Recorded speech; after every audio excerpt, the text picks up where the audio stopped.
when I woke up, very confused. She said, "You almost died last night. In fact, no one can believe you were alive." I went into the games not knowing what was coming. As humans, we just hate uncertainty. You just sensed that it was out there. You have to start somewhere. We're all programmed to push ourselves even farther. This is On the X, an Ironclad original.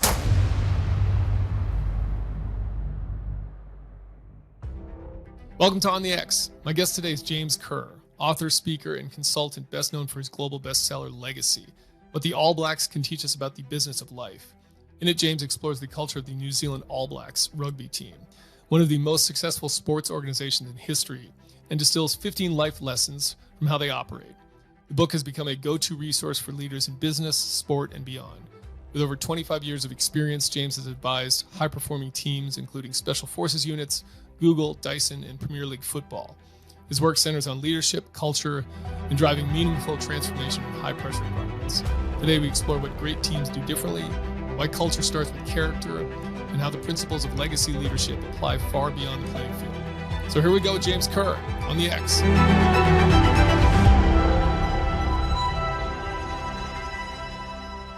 Well, let me start by saying I loved this book, and I cannot believe I'd never heard of it. To me, it's shocking to me that a book like this is out there, and I had never come across it for whatever reason. Nobody had ever recommended it to me, but I loved it so much. Like, I've already recommended it to other people that I know, specifically the coach that I coach youth soccer with. I was like, you really need to check this book out. And like, I'm putting it up there with kind of my other books that I consider sort of seminal life lesson type works. The Four Agreements, The War of Art.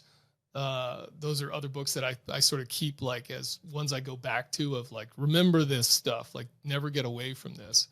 So I think what I want to start with is, how did you first, like, why the All Blacks? Where did your interest in the All Blacks come from? Were you a rugby player, rugby fan? Where, how did that become the source of this material for you? Well, first, thank you for your comments. That's very kind. The Legacy was never originally going to be released in the US because, of course, it's about rugby, and they figure that that's not the sport. But I think it's a book about winning and creating a culture of winning that isn't really about just the transaction of winning. It's like winning is a byproduct of the right culture. Yeah.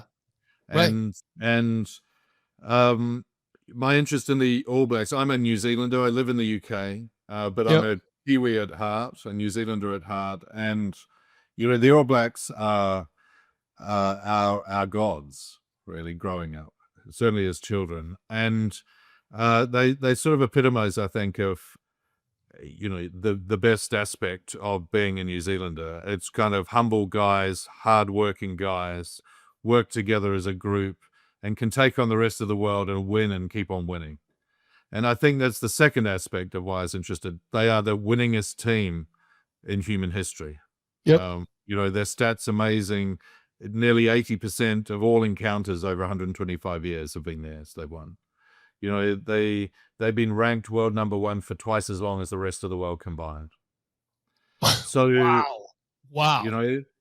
So they're an amazingly competitive unit in an extraordinarily competitive environment. Mm-hmm. And so if you're looking at what makes a great team, they are almost the epitome of a great team. I mean, there are other great teams, clearly, but I think what sets them aside is that idea, as the title of the book is, legacy. It's not the same men in the jersey every year. Clearly, teams change. But what is the secret sauce? What is the thing that holds it together? That maintains that consistency of success. So as the personnel change, there's something else. And I think that's really around culture, ethos, I think you'd pronounce it in the US. The esprit de corps, the spirit, the environment that they create, and partly the kind of the narrative, I guess, the story, the ethos, that idea that one of the core ideas is to leave the jersey in a better place. Mhm. Is to be a steward of the jersey. It's not yours. You just borrow it for the next generation. Now, Yep. clearly, if we're talking about the Navy SEALs, or if we're talking about many different organizations, that idea of stewardship, of serving something bigger than ourselves, of handing it on in a good state, is a very powerful idea. I also happen to believe that it's kind of the idea in the heart of fatherhood, of parenthood, For sure. adulthood. Maybe it's one of the primal human urges, I guess, is that idea that, and particularly for males, but I don't think uniquely for males, that idea of kind of protect and serve, I guess, that we're here to kind of nurture what comes next. And that impact that we have on others, I think, is really at the center of great leadership, I think. And so for me, the why I did it is that it was A, I was a Kiwi, they're the All Blacks, what a privilege. B, they're the winningest team in human history. And C, it gave me an opportunity to look at it, explore some of those ideas around the ideal dynamic of what leadership looks like, of what culture looks like, and really also about mindset. How do we apply the right? I think that mindset is a skill set. And Yeah. if we develop our mindset in the right direction, anything and everything is possible. And Yeah, so for it's sure. really coming together of all of that. Drew me to the project, and I hope draws readers to the story and to the book. Yeah, I mean, look, a bunch of stuff out of that. First of all, the All Blacks are interesting because I don't know anything about rugby. Nothing. I've maybe watched one rugby match in my Yeah. entire life. Maybe. And probably not the entire thing. I Yeah. think I had some friends in Germany when I was stationed over there who played rugby locally, and we went out and watched a couple of their games. But I know who the All Blacks are. And I think that's true for a lot of people. Even my wife, I was like, oh, yeah, it's a book. It's kind of based on the All Blacks. And I was like, you know who the All Blacks are? And she's like, oh, yeah, of course. Yeah. But I couldn't tell you another team in rugby, nothing about how it's structured, zero. And so it really says something to that team and what they've been able to do and the culture. I think your book too, it's not about rugby at all. I mean, like, Oh, well, I that is not- I think I was about to interrupt and say it's not really a book about rugby. It's not No. even really a book about the All Blacks. No, and Although it is. They, it's- for me, became, and clearly it is as well.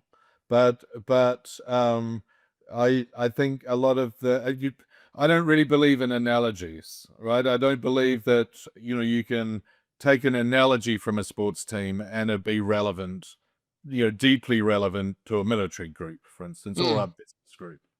But I do think that there are principles right at the heart of high performance, whatever the group.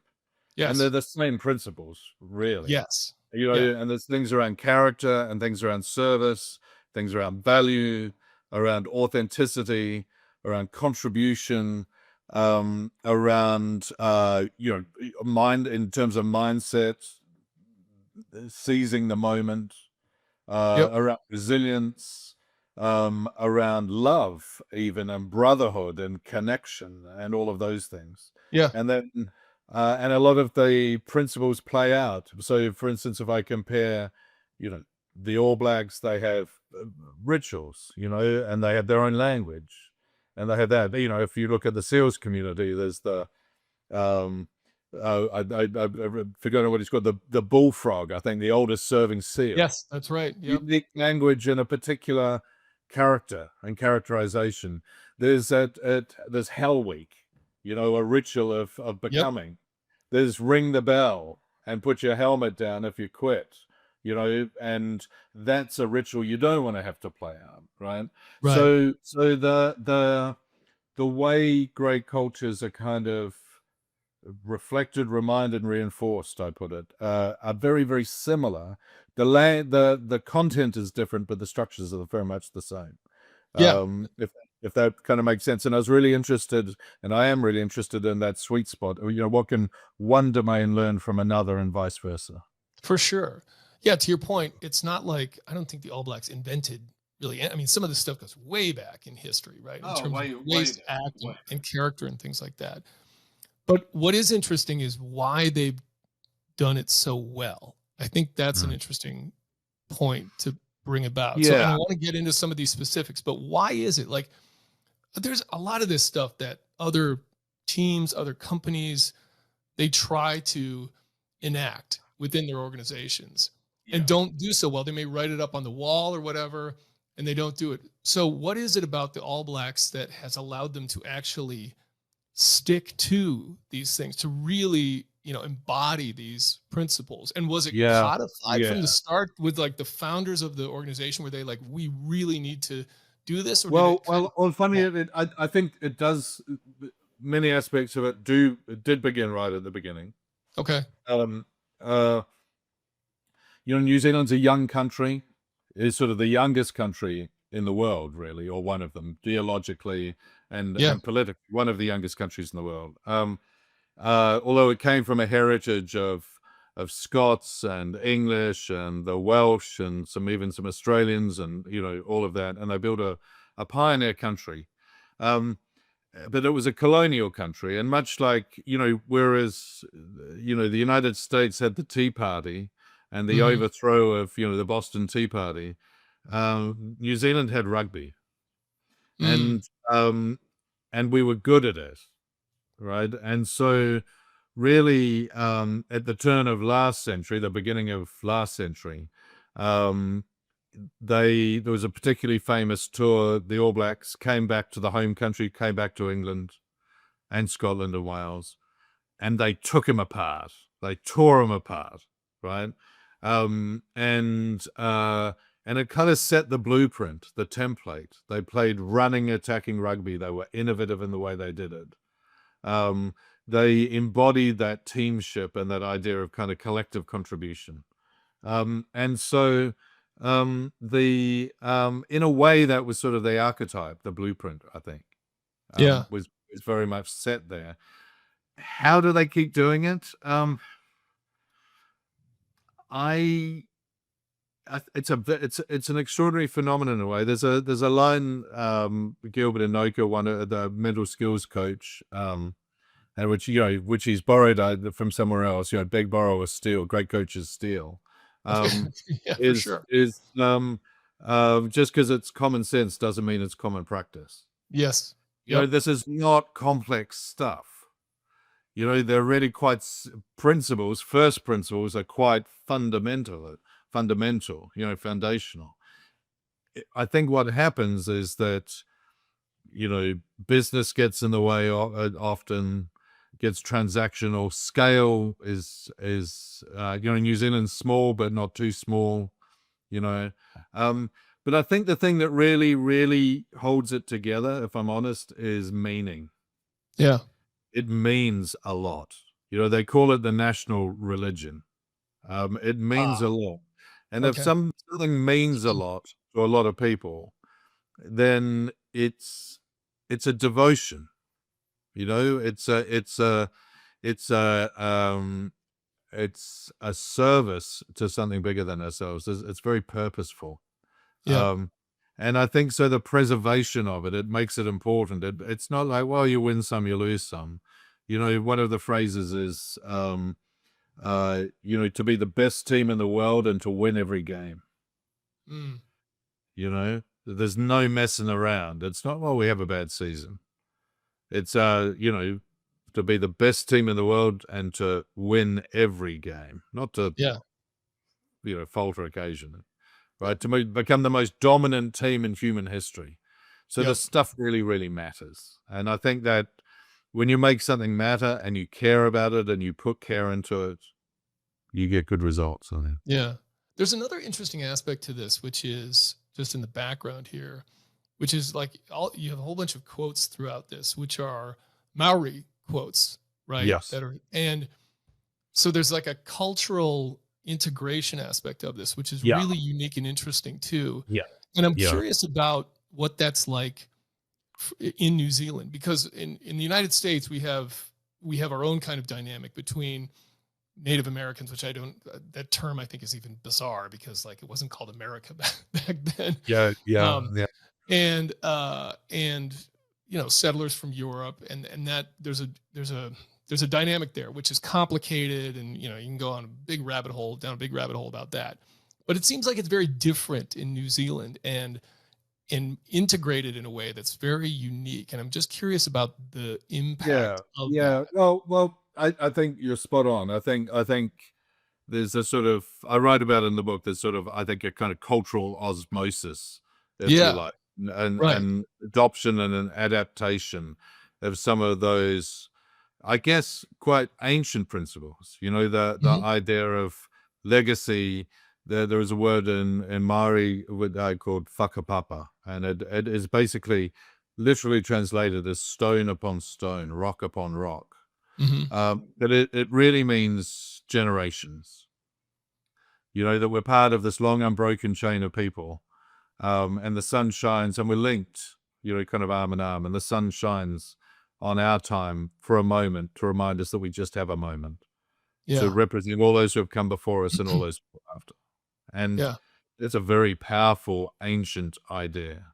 The haka, the challenge. One Right. of the reasons I think the All Blacks are so famous for people who know nothing about rugby is they're dressed in black and they come out and they throw down this extraordinary challenge, this Maori, you know, it's been called a war dance. It's much, much more than a war dance. It is a fronting up and a challenge. And so that embodiment of that tribal team, if you like, is very, very powerful. Yeah. And also a great symbol of unity and of I guess assimilation or of merging of cultures. Yeah. And that's been very powerful. I think New Zealand is a South Pacific nation. Probably the nearest parallel is probably in the US context is Hawaii. Yes. In which there is a Agreed. much more fluent integration of, you know, indigenous culture with Yes. Good point. with a I'd hesitate to say an American culture, but you know what I mean. I know what you're saying. Yeah. Yeah. And Right. um and so that's got its own unique dynamic. It's not without its problems, and there are plenty. But there is, and I thought that I think there's also a natural kind of earned respect that the land wars at the end of the 1800s really were a bit of a stalemate because the skirmishing, the Maori warriors were out. If it wasn't for the repeater rifle, you know, the result would have been very different. And so there was a, you know, a mutual respect, and I think that mutual respect played out a lot on the rugby field. And we're talking much smaller numbers and a much more concentrated land mass. So of course the outcome is very different. And I think, but I think that cultural osmosis definitely has informed New Zealand culture and that rugby culture, Yeah. and some of that ancient wisdom around the way small groups operate really, really well. You know, Yeah. for instance, in the Maori culture, there is a big emphasis in the meeting houses on everybody sort of having a say. You know, they will go around and people will speak and have their voice, right? Now, that's brilliant in a team, right? That's fantastic in a team because everybody has a voice. Everyone, you learn from each other. You Yeah. know, when you have a voice in a conversation, you have a sense of ownership. You know, you've got skin in the game. Wayne Smith, one of the All Black coaches, has a great line. He says, you know, people rise to a challenge if it's their challenge. Now, what a Yes. fantastic leadership lesson that is. That idea that if you, rather than, there's a line, no one ever followed a PowerPoint into battle. I can't You believe know? I've never heard that. Oh my Yeah, gosh. no one ever, that's- no one ever followed a PowerPoint. But what they do is they follow their own commitment and their commitment to each other. And that commitment to self and to others is through sharing, really, is through an exchange of ideas and information. And come on, guys, let's do this thing. And there's another line from the British Army. Empowerment is people executing a plan they've had a part in planning. Mm-hmm. And if you can create that kind of environment, now that's an ancient wisdom, I think, that Yes, for sure. actually we moved away from, because in a more individualistic society where somebody has to be the alpha up the front and all of that, that's not really where leadership occurs. Even the idea of an alpha male or an alpha in primate behavior, an alpha isn't the big strong one out the front. Might be, but probably isn't. It tends to be strong, but somebody who is serving the best interests of the group. Mm-hmm. So leadership really happens within, and I think that happens with care and devotion and all of those slight kind of softer skills that it can be really convenient and easy to forget. And so Yeah, I think for there's sure. a lot that's been learned within the All Blacks from some really quite beautiful and resonant Pacifica behaviors, from the Pacific region, maybe older cultures. Well, all cultures are as old as each other, actually, but you know what I mean. Some more ancient wisdom that it's been handed down around the way the groups operate and the dynamics of that. And so, I think it's a bit part of their competitive advantage. We can learn a Yeah. lot in all sorts of team games, let's say. Yeah. On the X is brought to you by Mechanics Wear. Mechanics Wear gloves are kind of the go-to glove, I think, for most people out there, whether it's working around the house or on the job or some kind of tactical setting. That's certainly been the case for me throughout my life. And they've made a whole bunch of improvements to the gloves that they have out there. So they've got the kind of original series here with the Velcro backing, the Velcro close that most people can use in sort of everyday settings, very ubiquitous for various things that you might want to do. Then they've got these fast fit ones, which you essentially just slide on. There's a little loop there around the wrist where you can pull them on. And then they've got the Impact series, which has a reinforced backing to protect your knuckles. And then they've got this lock ring reinforcement around the thumb now, where there's a lot of wear and tear.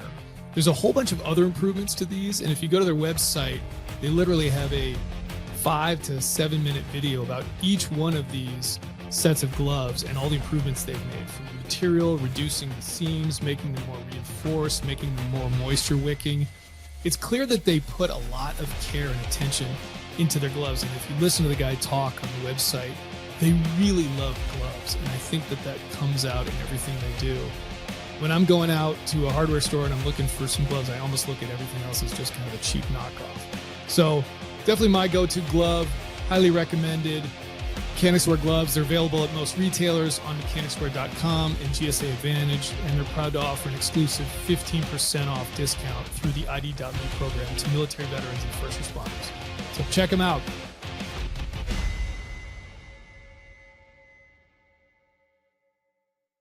I want to go through some of these. So, I mean, there's 15 principles or 15 lessons in the book. And these all obviously apply across the board for organizations and teams and individuals too, I think. And I just kind of want to get into some of them and, what they mean, but where I think we're not doing as good of a job necessarily across the board in some of these. The one I want to start with, actually, I'm not going to go necessarily in order here, is the no dickheads one, because I love this so much because, for a few reasons.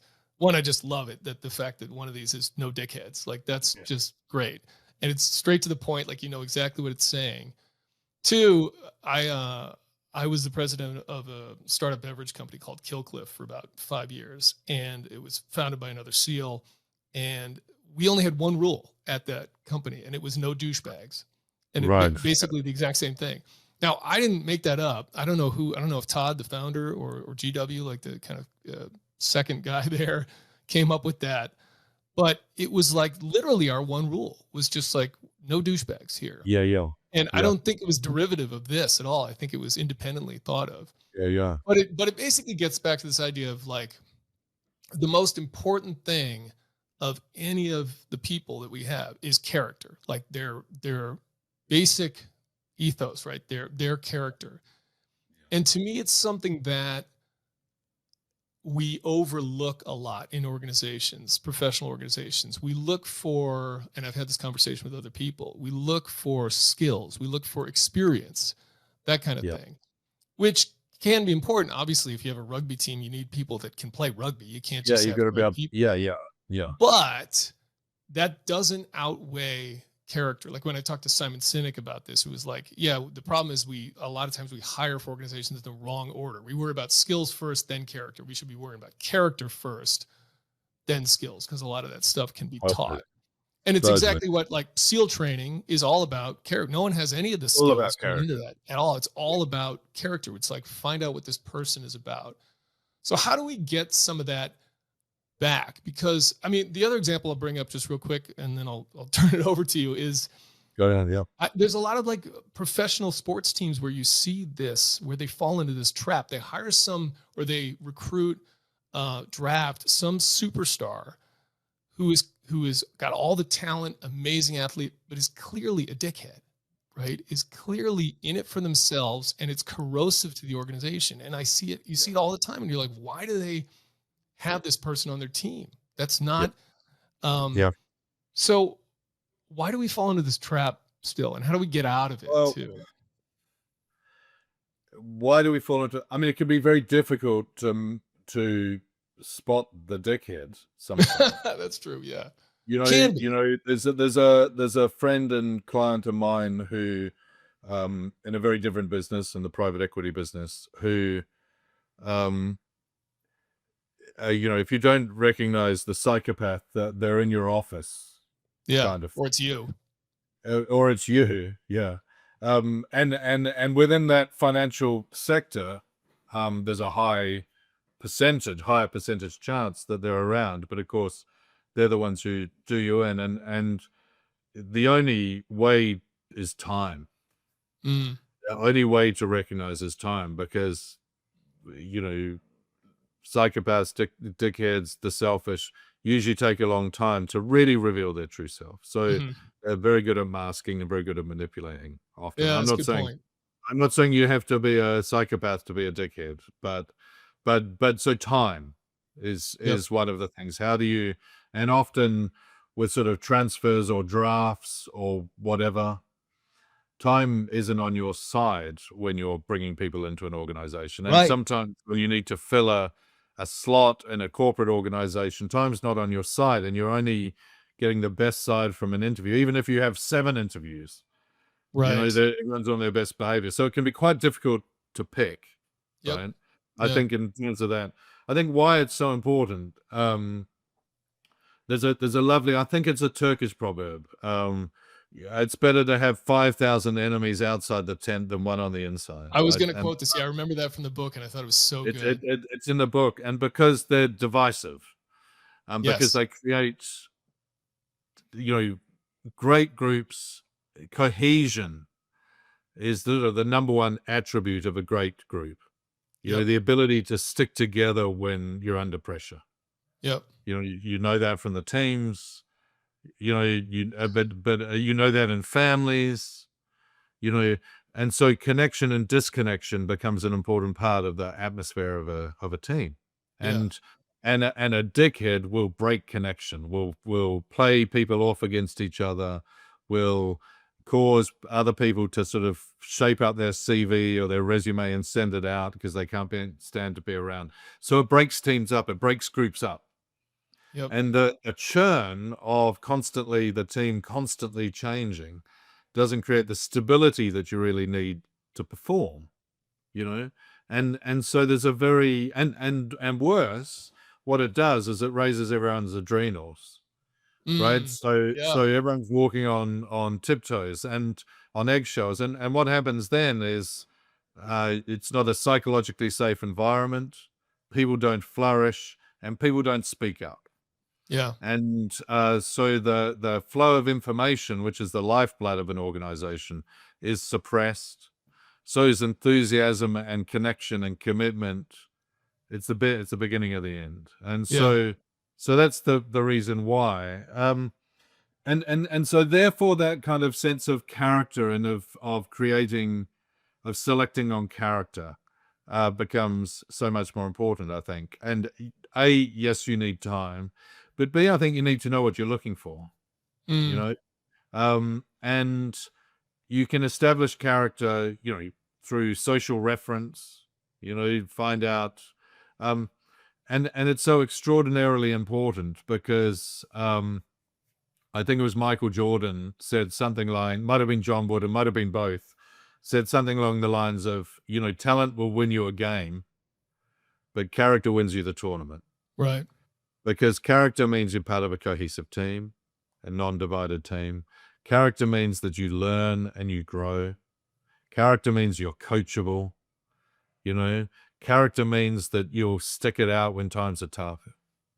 You know, character is about resilience. It's about care and protecting, and it's about service to something bigger than oneself. It's about integrity, you know, and authenticity. And you know, it's about being who you say you are, you know. And in terms of the meshes gearing in a group, you know, I think that integrity, which encompasses kind of responsibility, accountability, reliability, trust, you know, I am who I say I am. You know, if I say I'm going to be on that street corner at 3 o'clock in the afternoon and it's raining, you're not going to wait in the rain for somebody who doesn't turn up. You know, I'm going to be there. Yeah. And right. and those qualities. So Bill Walsh, the San Francisco 49ers, I'll let you get a word in a moment, but Bill Walsh, You're good. Bill Walsh from the 49ers, you know, Joe Montana's great coach. He believed that great groups were great because of what he called kind of cumulative character. It's the accumulated exponential value, the compounding interest that you get from character. Yeah, right. Yep. Right. And cumulative, everybody, you know, somebody else described it as, you know, it's, you know, have a talent for doing the things that doesn't take talent to do, which I love as an idea. That's great. Yeah. Have a talent for doing the things that it doesn't I take. need to have you take the around me talent just to provide me with quotes all day long. Like you can just useful ammunition for just feed me all these quotes. They're fantastic. Yeah. These quotes, but it's a lovely idea that you know, talent is important, no question. But, you know, we spend most of our time not executing on the stuff that we're really talented at. 100%. You know, 90%, you know, if you're a sports person, you might play for an hour or two a week, really. You train. It's everything else you do. Yeah. That really will take you to the preparation is the performance. So it's nutrition, it's sleep, it's training, it's taking care of your body, it's taking care of other people, it's having fun, you know, being connected, doing the right thing on a difficult day, all of that stuff is going to be the cumulative compounding interest you get on character. Right. And so, you know, there's an old thing, you know, aptitude multiplied by attitude equals altitude. You know, you've got the talent. It's going to be multiplied or not by your attitude. And your attitude is really set by your character and your ability to deliver on who you say you're going to be in order to act as in military terms, a force multiplier to your talent. And as Bill Walsh said, the score will take care of itself. You'll get the results. But if you're shortchanging, if you're difficult to work with, if you're all of that, you won't perform to your best, and neither will the people around you. And I mean, my last thing on this is just, it's interesting. I've just been going back and looking where the idea of culture comes from. And it came from Cicero, the great Roman statesman and philosopher, writer, lawyer, speech maker. And it's the animating spirit of self-cultivation. Right? That if you cultivate your character, and if the environment around you cultivates your character, good things happen. Yep. It's an environment to grow and to flourish. Yeah. Now, what spoils flourishing? A dickhead. You know, somebody who knocks you down to size, makes it difficult, fills you with fear. You don't grow in those circumstances. Yep. You know, so I think the question around culture is, what's the optimum conditions for flourishing? And is somebody contributing to that optimization, or are they sucking energy out of it? You know, which side do you sit on that equation? Yeah. And so I think I've sort of in a roundabout way maybe looked great. at it angles of it, but yeah. Yeah, I think of a couple things just in response to everything that you said there. One is you quote Jim Collins a few times, at least in the book. Yeah. And he's somebody where our board and our C-suite did a workshop with him, an offsite kind of workshop. And as a result, I read, I think Good to Great, I think it's the book that I read of his. And he talks about it in the context of get the right people on the bus and the wrong people off the bus. He does, yeah. And I really liked that. It's I had never thought, I guess I'd thought about that abstractly, but I'd never thought about it in those terms. And now I really zero in on this kind of no dickhead idea. One, if I ever started a company of my own, I think I would, again, that's rule number one. Still, no douchebags. Yeah. Hang it on the wall.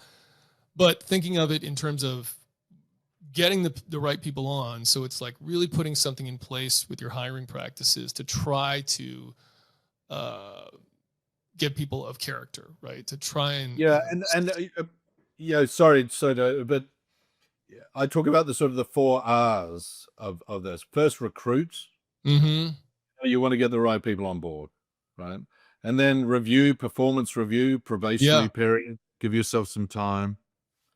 Don't lock yourself into it, but also review as in, you know, have a constant lot of review in terms of, and those reviews align up with the 4th R, which is reward and recognition. Yep. You know, one of the main issues, particularly in business, is that we reward high performers on paper. You know, they might be a rainmaker bringing in lots of money or lots of business or whatever it is, but meanwhile, no one wants to work there. And so you get short-term gains with lots of long-term pain. You know, better to flip that script and go, you know, short-term pain, we can do without the business, but we can't do without the business, the culture. So lining kind of your values, your standards, your non-negotiables from recruitment, reflecting that in your review process, not just the results, but also do you review on character and contribution, on your ability to contribute to the team. You know, in football and soccer, you talk about the assists, you know, and other sports as well, but it's not just the one who scores the goal, it's the assists that put them into the position, of course, to score the goal. And reward, what do you reward and what do you recognize? Who is a hero in that culture? Yeah. Is it just the goal scorer, or is it the assist? You're pretty much defining what kind of culture you're creating. And also the middle R is, or the 3rd R is really around ritual and remind, and ritualize, remind, reflect, reinforce that storytelling engine of this is who we are, this is what we expect, some of those things. And they can be with language, with symbol, with ritual, different ways of reminding people what's expected of them. If you can kind of align those vectors, you know, the R's, you tend to have a reasonably place in a reasonably good shape. Yeah. Last thing on this, we'll move on to a different topic. Sorry, we can try. I can talk forever. The last thing I wanted to say was, I think a lot of times what I found is the hard part can be realizing when you need to get somebody off the bus. And I think the analogy, I know you're not a big fan of analogies, but the analogy we always Uh, used to use was, you know, obviously you want to mentor people and you want to like help people that are struggling or make mistakes or whatever, but it's sort of like if you're sick, like once it's cancer, you cut it out. Like once Yeah. someone is a cancer, you cut them out. Yeah. And I think that is really critical. And sometimes companies are slow to do that, where it's like Yeah, yeah. clearly you know that this If person. you use that analogy, I'd say, an early diagnosis, right? Yeah. In a pre-cancerous state, Yes, if for possible, sure. Yeah. because the operation is a pretty nasty one, Yeah. and a lot of damage is already done. But yeah, I once I once gave a speech to a construction conference, Mhm. and a lot of conversation around dickheads and around this. And Resonates so well. yeah, it was just before the lunch break. At the lunch break, people were there laying off contractors and saying, "No, we're done. We're done."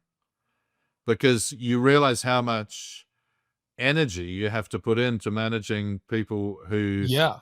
you don't, and that's energy better spent somewhere else. Yeah. So I think it's really critical. The way I've heard it talked about in the SEALs is, would you want to jump out of a helicopter with this guy? Mm. Are they right? The best people are the right people. Yeah. If you just go on experience and skill set, you've missed a real trick, because the best Oh, people are right people. yes. That's right. Not easy, but necessary. Yeah. Okay, so let's move on to some Sure.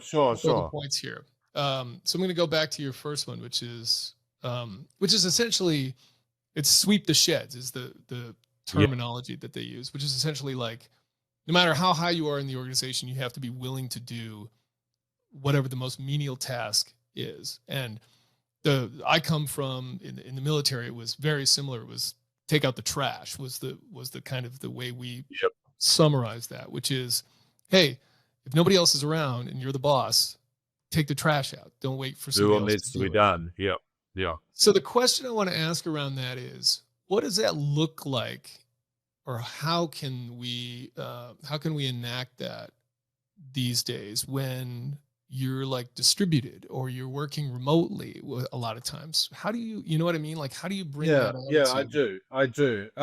Well, I think there's probably two aspects to that. The first is the why of it, Sure. which I think is around, and this actually plays back to a personal character and mindset, I think, which is around humility, Mhm. which is a very powerful force. Where it's very easy to see humility as kind of next door to meekness and weakness. But actually having the courage to be humble, or the strength to be humble, perhaps is a better way of putting it, is a really powerful place to stand. Because you're not trying to be something that you're not. I mean, we're all humble before our own mortality. Life is short and brutal sometimes. We don't know everything. It's pretty good to know we don't know everything. It's pretty good. And I'm not saying that's different from belief and confidence, Right. right? But it's not arrogance. Arrogance is brittle. Entitlement is the enemy of high performance. So, ego is it's important to have a strong sense of identity in that ego sense, but ego as in, hey, look at me, or I'm better than you, or whatever, is not a healthy place to stand. It's very brittle. If you take a knock and, so there's real strength in humility, on a personal level, and it gives you a beginner's mind, keeps you Yes. open. It's the oldest lesson handed down by the ancients, the Achilles heel. Achilles thought he was invulnerable, but, he was dipped in, and where his mother held his heel, he Yep. wasn't. That's where the arrow hit and took him out. And that's a lesson, a metaphor, really, for don't get ahead of yourself. Don't think you're special. Because if you do, it's the beginning of the end, really. I mean, I think in the SEALs community, my understanding is that the trident has its head bowed. That's right. Yeah. That's right. Because if you get ahead of yourself on a battlefield, there's a sense of service and a sense of humility about it, Yep. right? And I think it's the only insignia, I think, in the U.S. military that's Yeah. the case. Yeah, I I think that's believe. right. Yep. Now that's not an accident. That's symbolizing something that's important part of the kind of the quiet professional idea of spec ops in one way or the other. Mhm. Sort Yeah. of soft. And the British SAS, humility and a sense of humor is part of their ethos, right? It's not an accident, is it?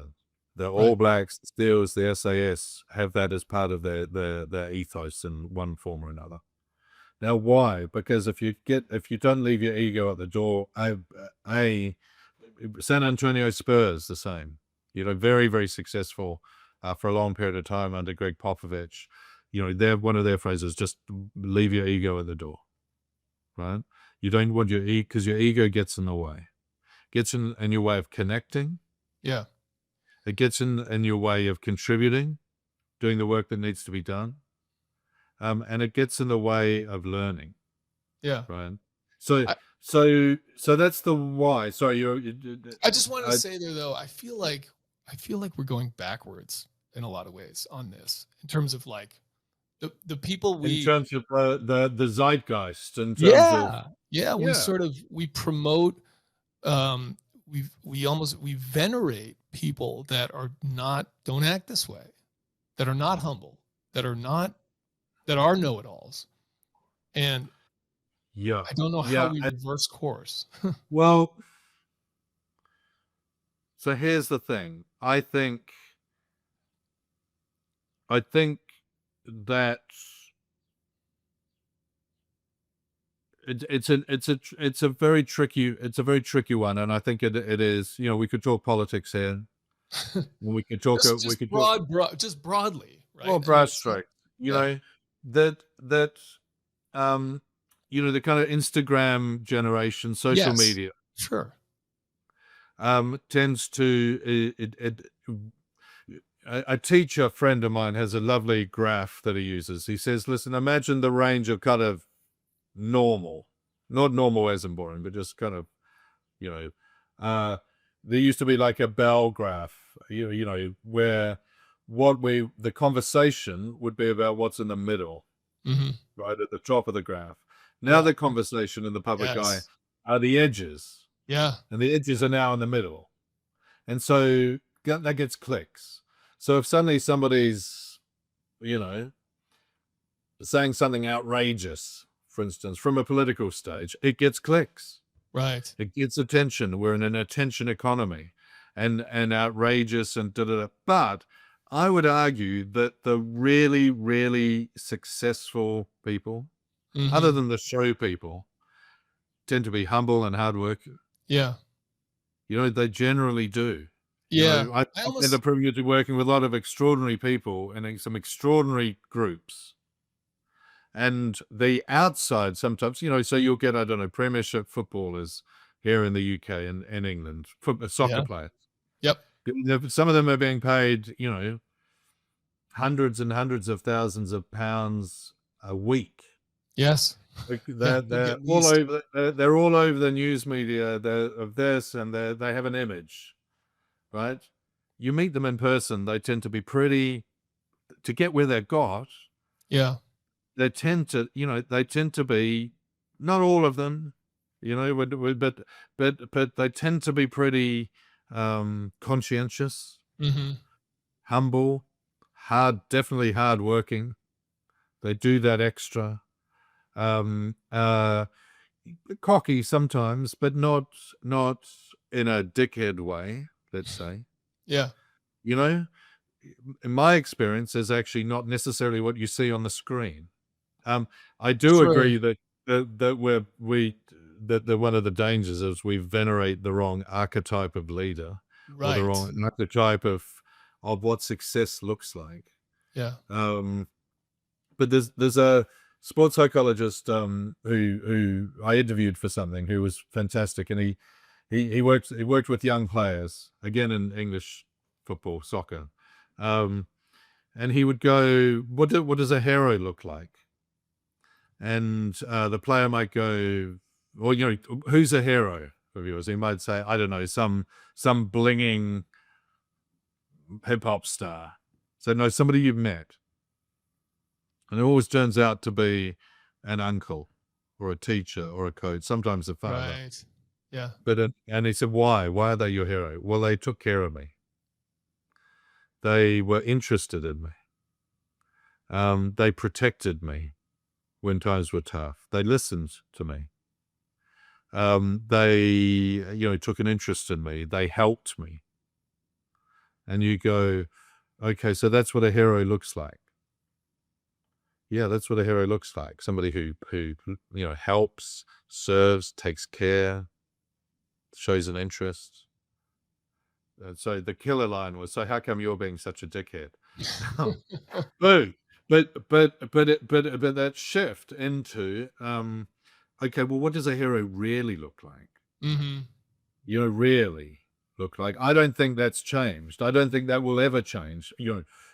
The culture might be celebrating the wrong thing, but I do believe that the real, and I'm mainly talking about men as an archetype in this way, but I think it's true of women in a same but different way, is that idea of being caring and nurturing and strong and protective. That's a real man, Mm-hmm.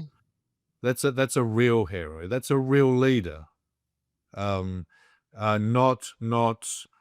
somebody who's divisive and self-interested, and now they may be effective for a while and affecting some change or something, but I don't know if they're a real community leader. Yeah. And I'm not sure that will ever change. Yeah. Because I think people see through character flaw over time. It takes time to figure things out. I wonder if we're in a situation where it's sort of like we like to have these kind of celebrity leaders where it's like it's entertainment, it's exciting, but then in terms of people we really want to work for and work with, they're not different people. Yeah, different people. Yep. And often the extremes are thrown up. And listen, the media is pantomime. Over here we talk about pantomime. It's black hats, white hat, good guy, bad guy. Totally. It's wrestling. It's not. It's the simulation of the real thing. Yeah. And it's sound bites and it's news bites. And all of that. And so, I think one of the things that comes, we need as humans to be able to separate signal from noise. Mm-hmm. The noise, that's the noise. What's the signal? What's really going on here? Then I think we vote in a good way. We run our careers in a good way. We become better parents. We become better leaders. We make better decisions. It's not the noise that matters. Some people will be noisy and they'll do all right and they'll do fine. But I do think as an archetype, certainly for me, as an archetype of who I want to be as a human, who I want to be as a human, I would make the choice towards a little bit of humility, try and cultivate my character a little bit, try and serve. I get more satisfaction from that. For me, at least, and also my experience of really successful people in all sorts of domains, and certainly very successful teams. Those characteristics tends to be the ones that prevail over time. Right. I don't know how much time you got, but I got time. We can keep running. Okay.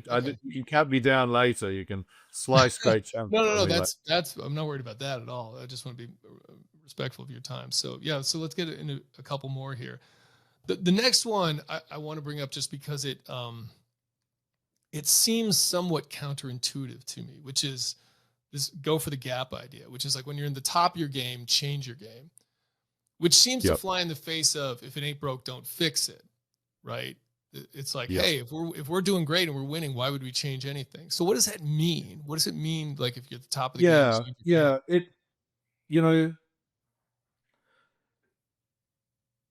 If the most obvious The most obvious example story to illustrate it is Kodak. Okay. Kodak were Yes. fantastically successful making film.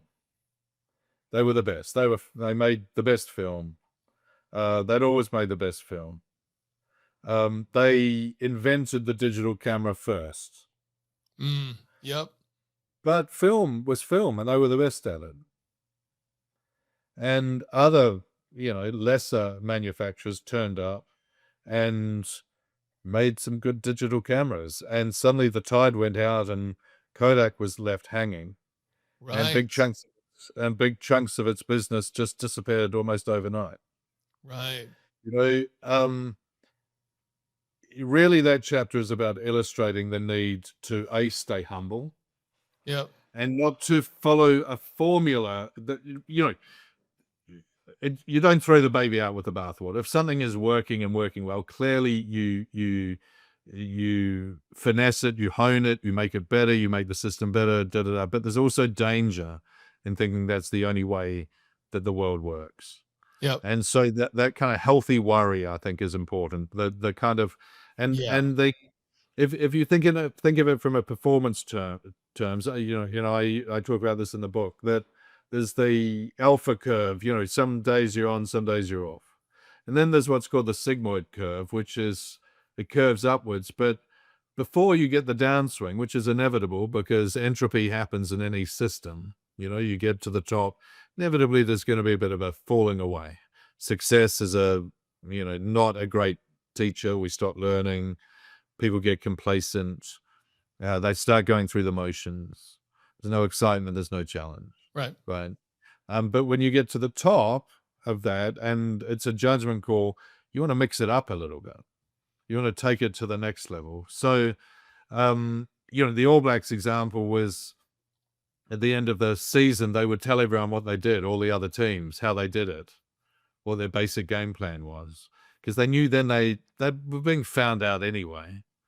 But it also forced them to come at it fresh. And so, look, if you've got a formula that works, work it. But at the same time, think it's always that process of constant renewal and refreshment and innovation and thinking, how can we do it better? And also thinking sometimes there might need to be a paradigm shift. We're in a world where AI is about to, hit. And it's going to be pretty significant. And I think there's probably two kinds of, there's winners and there's losers from it. There's there's task and there's talent. Talent that can utilize AI, it's like a bionic limb. It'll kind of enhance and accelerate capability. If you're reliant in your work on just function of executing a task, conveyancing, filling out a form, doing all of that, you're in trouble. Oh, yes. Yeah. You're in a lot of trouble. So there's talent and there's task. Task will tend to go down. The task will become lower order tasks, or will be tasks around, fixing computers, or fixing robots or whatever. Yeah. Right? Your next book, you're not going to need an editor. Well, yeah, exactly. Right. Certainly not a proofreader. No. Nope. And the argument is, do you need a writer? Yeah, I think you do need a writer. I think still you need a writer. Yeah. You need the talent, and I'm not talking about myself, but you need you need an ability, a talent to be able to weave words and come up with something and a point of view and all of that. That's more important than ever. Right. Yeah. But more task-based stuff is, under threat. So when, I can write books the way I've always written books, and I'm a pretty I do a lot of research and a lot of grinding through stuff. But maybe I need to, when I'm on top of my game, change my game a little bit. I don't know if I'm on top of my game, but change my game a little bit and go, right, what's my next adaptation? If in, special warfare, an operator once told me about going from using human intelligence somebody had to go and park their car beside, a local had to go and park their car beside a building, at great risk of being detected. Yeah. What if they can what if there's an app for that? Right. Which I know, then, what if there's an app for that? And you go, well, you got to change your game all the time. Yeah. So big and small, I think, I think there's big strategic decisions, but I think if you have that kind of mindset of restless discontent, of that there must be a better way, let's find a better way, let's not fall back into formula, because as soon as you think you know everything, that's when you know nothing. Right. Yeah. So it's really that chapter is really an attempt to capture and explore that. Yeah. And it is about throw the baby out with the bathwater. Yeah. Clearly the work and engines, flywheels, Jim Collins calls it, that are the center of your organization. Yeah. Right? But be careful, be careful that the flywheel doesn't, isn't sort of going in the wrong direction and all of a sudden everybody's over there. Big picture strategically. But just small picture, get better every day. Right. What are the small adjustments you can do to get better every day? Yeah. San Antonio Spurs call it pounding the rock, that marginal gains. Take a piece of marble, take a hammer and a chisel and start chiseling away. 50 blows, nothing happens. 75 blows. On the 100th blow, it pops perfectly for you. You get your breakthrough result. But it wasn't the 100th blow that did it. It was the 99 blows that took to get there. That's right. So those incremental changes, those marginal gains are equally as important, I think. Yeah. I think the adaptation with technology for businesses is a really important one too, because you always see people or talk to people that are sort of Luddites and just want to resist technology at every turn as if it's going away or not going to. Yes. It's like the faster you adopt this stuff and figure out how to work with it, the better off it is for your organization, for sure. It's like you can not like it all you want. Doesn't matter. Like it's here to stay. And it's just going to get more sophisticated. The other classic example is Blockbuster and Netflix. Yeah, right. Netflix, that basic model was Blockbuster, the customer will come to us. Netflix will get the films to the customer. Yeah. And at the beginning, it was Love Film. I think. They were posting. It was posting DVDs and videos in the post, but Netflix goes to try to sell to Blockbuster, and Blockbuster says, "Don't be ridiculous. We're Blockbuster." Right. Yeah. Yeah. My uncle bought a Blockbuster franchise in New Zealand just at the wrong time. Yeah. The tide. Yeah. Oh, brutal. Yeah, brutal. That's brutal. The tide went out, and so the world changes quickly, and the tide goes out, and so I think it's really about don't rest on your laurels. Yeah. The other one never. I always think of is Skype.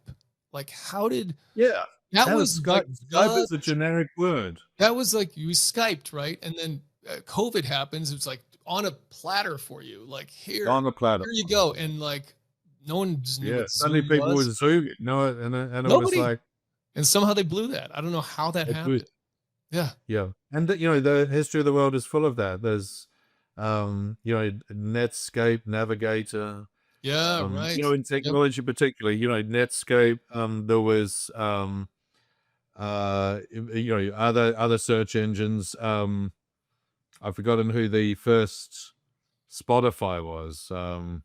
But again, Napster. Yep. They became almost generic to a degree. Yep. But they didn't adapt quickly enough. Yeah. Great point. Adaptation is the ability to adapt, to improvise, and overcome. Right. Whatever it is.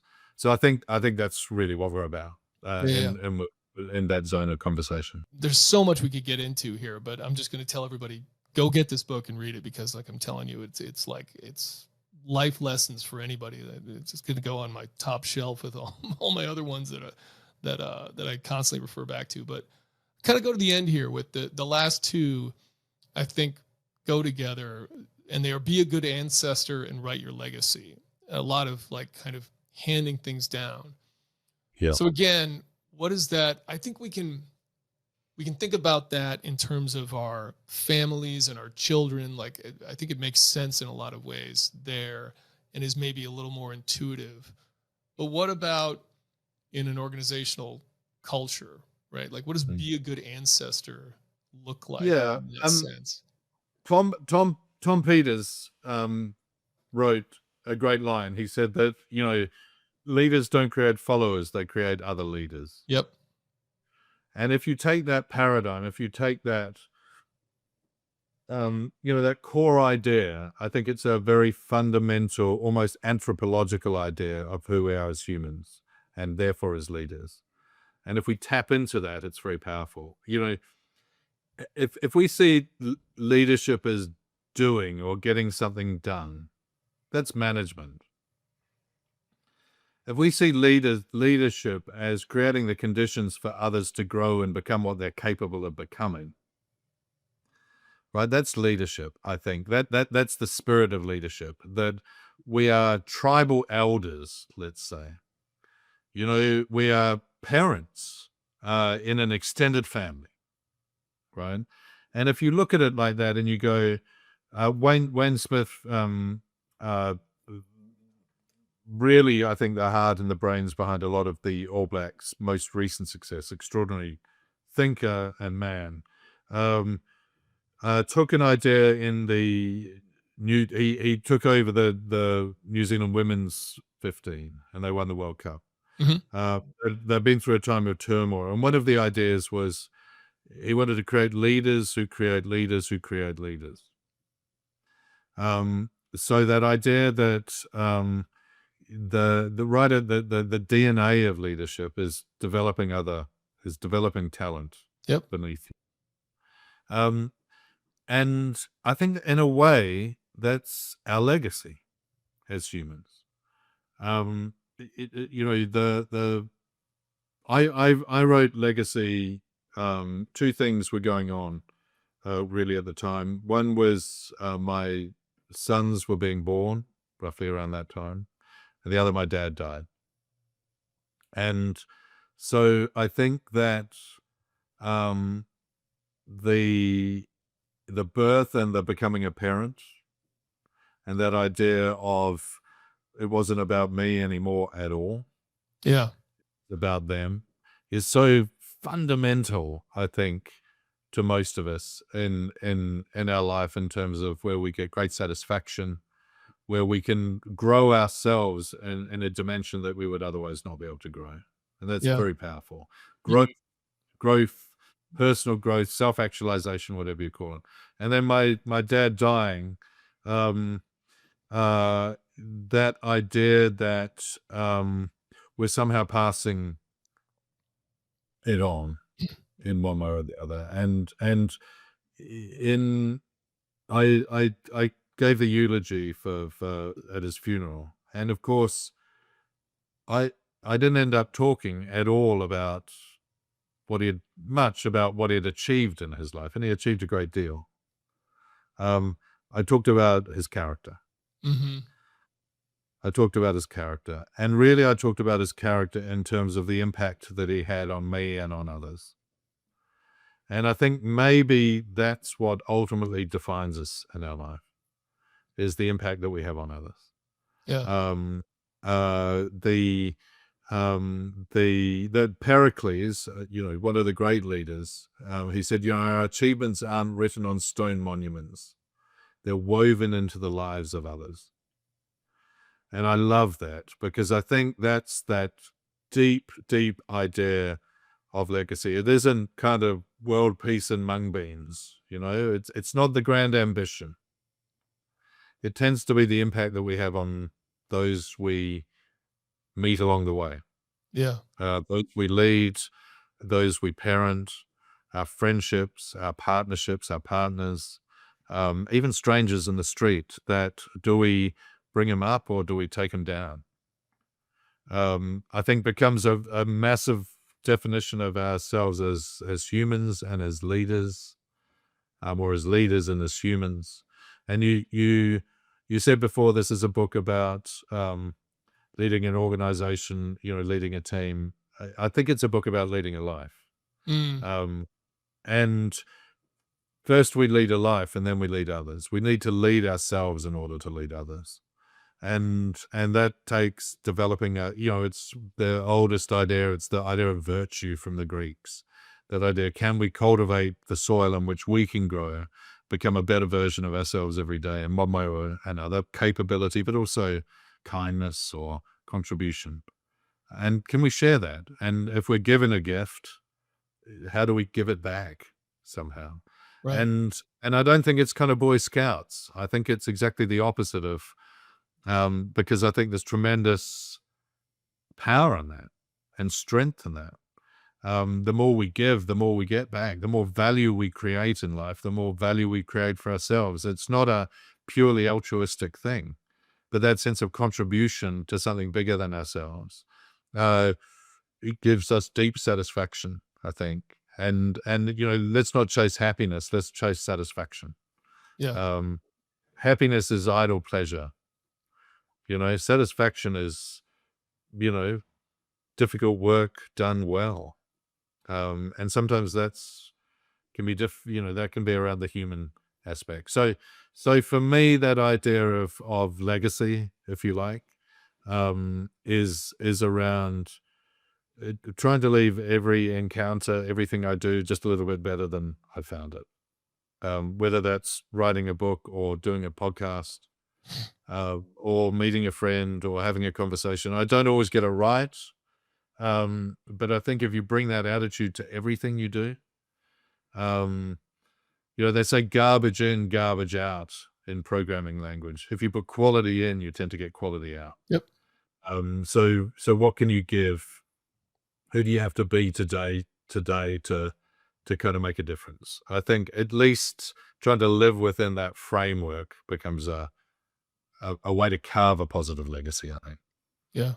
Well, let's end it there. I think that's a great spot to end it. So, James, thanks so much thank you for writing this, and thanks for taking the time to speak with me. And if I ever need the appropriate axiom to quote, I'm going to give you a call, because you are just send me a text, give me a call. Producing machine. you've got them all in there. So. Well, thank you. I think that's a compliment. Yeah, no, thank you. And listen, it's a privilege. We talked about service. It's a privilege to talk to the foundation, because I know the great work the foundation does, and it does great work for people who have done great work. And I think, again, that's exactly what we were talking about at the end. That's our real legacy, is the impact that we make on others, for sure, in the way that we serve. And not in a kind of a, thanks for your service kind of way, but in a thanks for your service kind of way. So thank you very much for having me. I really appreciate it. I've really enjoyed the conversation. Awesome. Thank you. Really appreciate it, man. Thanks for listening to On the X, the official podcast of the Navy SEAL Foundation and an Ironclad original series sponsored by Mechanics Wear.